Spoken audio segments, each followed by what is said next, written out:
In the 20th century, one nation rose to dominate the world of chess, not by accident, but by design. The Soviet Union didn't just play chess, they weaponized it. This is the story of how a game became a battlefield, and how the USSR turned its Grandmasters into national heroes. At the dawn of the 20th century, chess was largely a Western European pursuit. Players like Emanuel Lasker of Germany and José Raúl Capablanca of Cuba ruled the chess world. Russia had talent, yes, but it wasn't yet a powerhouse. Then, in 1917, everything changed. The Bolshevik Revolution toppled the Tsarist regime, and Lenin took power.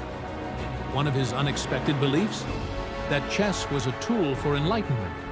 Lenin once said, "Chess is a gymnasium for the mind." And so, with the new Soviet government's backing, the seeds were planted.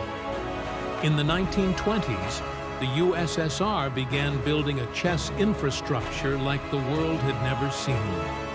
Chess clubs were opened in factories, schools, and even the military. Newspapers published games and puzzles daily. The Communist Party promoted chess as a symbol of intellectual superiority, proof that the Soviet mind was stronger than the capitalist West.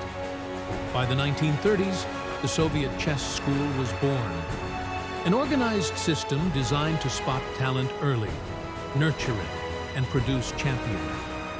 Chess became more than a game. It became a science. The true rise began with one man, Mikhail Botvinnik. Botvinnik wasn't just a genius on the board. He was an engineer, a patriot, and a strategist. His style? Cold, precise, methodical, perfectly Soviet. In 1948, following the death of world champion Alexander Alekhine, BDE organized a tournament to crown a new champion. Botvinnik won. The USSR had its first world chess champion. It was more than a personal victory. It was a national one, and it marked the start of nearly 5 decades of Soviet dominance.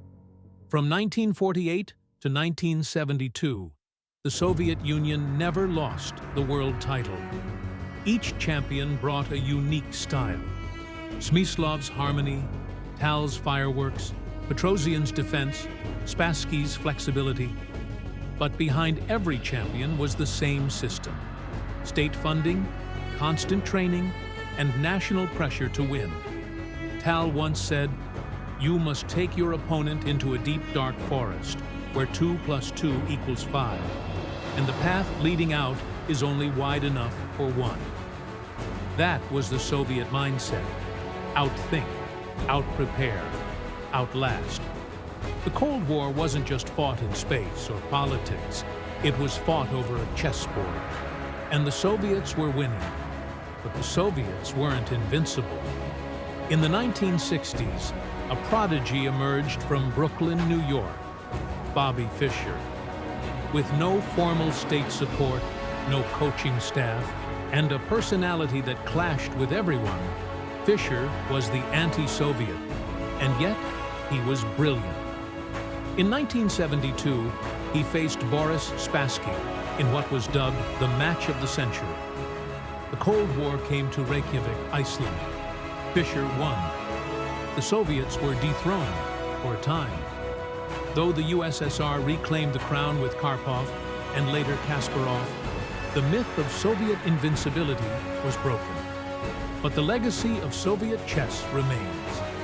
The system created thinkers, strategists, scientists of the 64 squares. Their influence can be seen in every modern chess school today. The Soviet Union may be gone, but its chess spirit lives on. In books, in databases, and in the minds of anyone who dreams of being a grandmaster.